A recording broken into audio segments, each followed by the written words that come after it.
Hi everyone. गर्मियाँ चालू हो गई हैं और गर्मियों के समय में हमें कुछ ना कुछ गर्मी के अचार या गर्मियों में पीने वाली चीज़ें बनानी पड़ती हैं।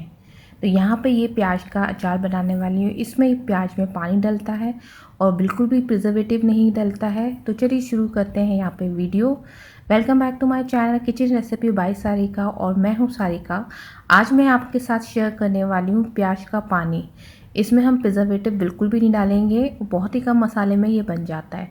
सबसे पहले आपको प्याज को छीलना होगा। ये कुछ मैंने 1 किलो प्याज ले रखी है और इसे मैंने छील लिया है। छील के ये कुछ 1 किलो की प्याज है और यहाँ पे हमेशा प्याज आपको छोटी वाली लेनी होगी क्योंकि ये अचार छोटी वाली प्याज से काफ़ी अच्छा अचार बनता है और इसे आप 5 दिन या 10 दिन के लिए भी रख सकते हैं। यहाँ पे ये अचार है, यहाँ पे मैंने इसे 5 दिन पहले बनाया है और टोटल ये 5 डेज़ के लिए रख सकते हैं। सबसे पहले हमें पानी बॉईल करने के लिए एक रखना पड़ेगा। तो यहाँ मैंने 1 लीटर वाटर बॉईल करने के लिए रख दिया था और जब ये बॉइल्ड हो जाएगा उसके बाद इसे आप ठंडा होने के लिए रख दीजिएगा।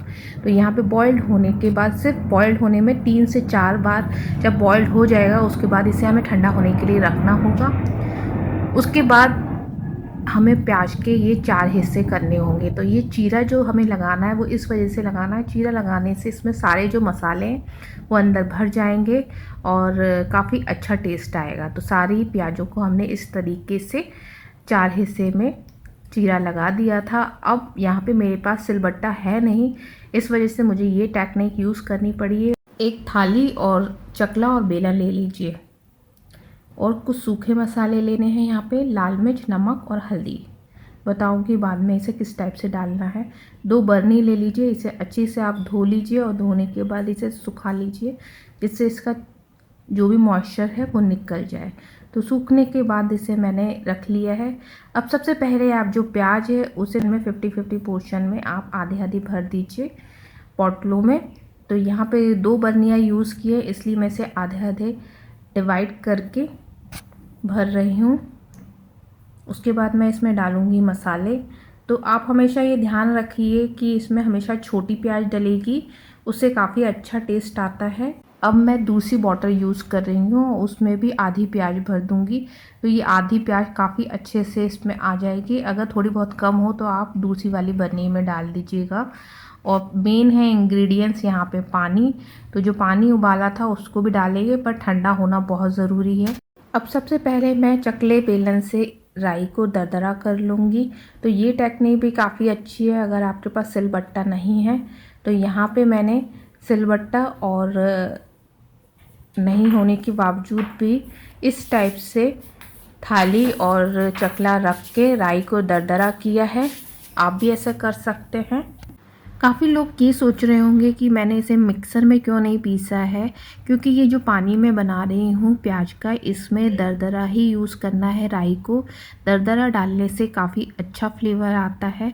राई वैसे भी गोल आकार में होती है, जब उसे हम कोई चीज़ से रगड़ते हैं तो बहुत ही अलग अलग हिस्सों में होने के बावजूद उसमें एक सुगंध, बहुत ही अच्छी सुगंध आती है। तो वो अगर आप मिक्सर में पीस लेते हैं तो मिक्सर गर्म हो जाता है जिसकी वजह से उसका ओरिजिनल फ्लेवर जो होता है वो चला जाता है। तो यहाँ पे हमें बिल्कुल इंस्टेंटली उसे दरदरा करना है। चकला बेलन या खलबट्टा या एक और चीज़ होती है ना, उससे भी आप कर सकते हैं। ओ माय गॉड, जब भी वॉइस ओवर देते हैं ना तो वो चीज़ भूल ही जाते हैं। सिलबट्टा फाइनली मुझे याद ही आ गई। तो सिलबट्टा अभी मेरे पास है नहीं, उसे भी परचेज़ करना है। कई बार जो चटनियाँ बनाते हैं सिलबट्टे से पीसते हैं, उसका फ्लेवर ही कुछ अलग आता है। तो इस टाइप से आप इसे दरदरा कर लीजिएगा। मैं इसलिए आपको डीप में बता रही हूँ क्योंकि कई चीज़ें, छोटी सी चीज़ें होती हैं वो काफ़ी अच्छी रहती हैं। ये बहुत ही अच्छा है, एक प्रोबायोटिक ड्रिंक भी कह सकते हैं इससे आप।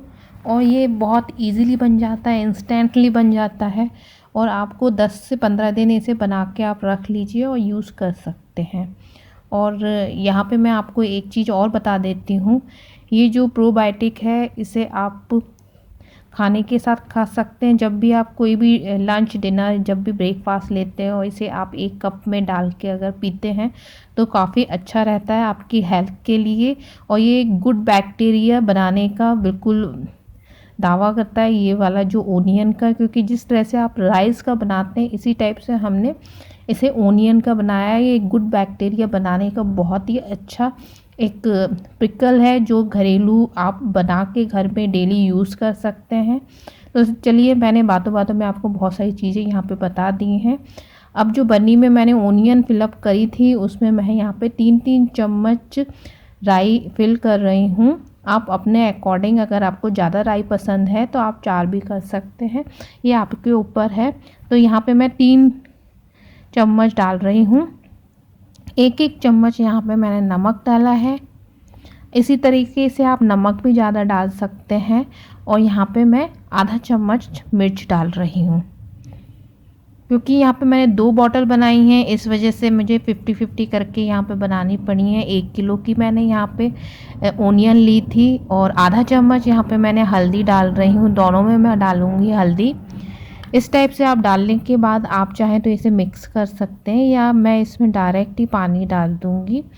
और ये आप 10 दिन के लिए रख लीजिए और 10 दिन के अंदर आपकी शायद ख़त्म भी हो जाए। बहुत ही अच्छा इसका टेस्ट आता है। अब इसमें हम डालेंगे पानी। पानी डालने के बाद इसे आप 10 से 15 दिन तक रख सकते हैं। इस बीच आप इसे लेके खा भी सकते हैं लंच, डिनर और ब्रेकफास्ट में। और ये तो मैं तो 2 दिन बाद रेडी होने के बाद खाना शुरू कर देती हूँ इसको। और ये स्किन के लिए, हेयर के लिए काफ़ी अच्छा है, गुड बैक्टीरिया है ये, एक तरह से आप सोच लीजिए। तो इसमें कोई भी प्रिजर्वेटिव नहीं डला है, तो इस वजह से हम इसे ज़्यादा दिन तक नहीं रख सकते हैं, क्योंकि आप सिरका डाल देंगे तो वो सही तो रहता है, पर मुझे यहाँ पे कोई भी प्रिजर्वेटिव नहीं डालना। ये एक लो ग्लाइसेमिक इंडेक्स रेसिपी है जो कि आपके शुगर लेवल को कम करता है। आपकी डाइट में जो भी आप लेते हैं उसको अच्छे से कंज्यूम करता है और आपका डाइजेशन को इम्प्रूव करते हैं। ये बहुत ही अच्छा एक फाइबर रिच ड्रिंक है। अगर आपकी बॉडी में कोई इन्फ्लेमेशन हो रहा है उसको भी रिड्यूस करता है, कोलेस्ट्रॉल का लेवल भी रिड्यूस करता है। तो ये काफ़ी अच्छा ड्रिंक है, या आप इसे अचार कह सकते हैं, या आप इसे पानी ओनियन वाला। तो मुझे पर्सनली बहुत ही ज़्यादा पसंद है। इस टाइप से आप भी पेपर क्लॉथ से इसे कवर कर सकते हैं और यहाँ पे रबर बैंड लगा सकते हैं। पर मेरे पास यहाँ पे कैप थी, इस वजह से मैंने इसे कैप लगा के इसे बंद कर दिया है। अब 5 दिन के लिए आप रख दीजिएगा ऐसी नॉर्मल धूप में। जो घर के अंदर जो खिड़कियाँ रहती हैं उसमें जो धूप आती रहती है वहाँ पे बस विंडो धूप में ही से रखना है। आप इसे ज़्यादा तेज़ धूप में नहीं ले जाइएगा, वो सही नहीं रहेगा, वो अचार ख़राब हो जाएगा। जैसे ही 5 दिन बाद ये खाने लायक हो जाता है, इसमें जो भी इंग्रेडिएंट्स ओनियन के रहते हैं वो सारे पानी में आ जाते हैं। मैग्नीशियम और जो भी इसके अंदर जो प्याज में रहता है वो सब चीज़ इस पानी में आ जाते हैं। तो ये काफ़ी अच्छा एक प्रोबायोटिक ड्रिंक है और आप इसे यूज़ करके देखिए। अगर वीडियो पसंद आता है तो प्लीज़ लाइक एंड शेयर करना ना भूलिएगा। साइड में एक बेल आइकन है, उसे भी क्लिक कर दीजिए जिससे मेरे आने वाले वीडियो का नोटिफिकेशन आपको मिल जाए। और मुझे नीचे कमेंट बॉक्स में भी लिख के बताइए कि ये रेसिपी आपको कैसी लगी। चलिए मिलते हैं नेक्स्ट वीडियो।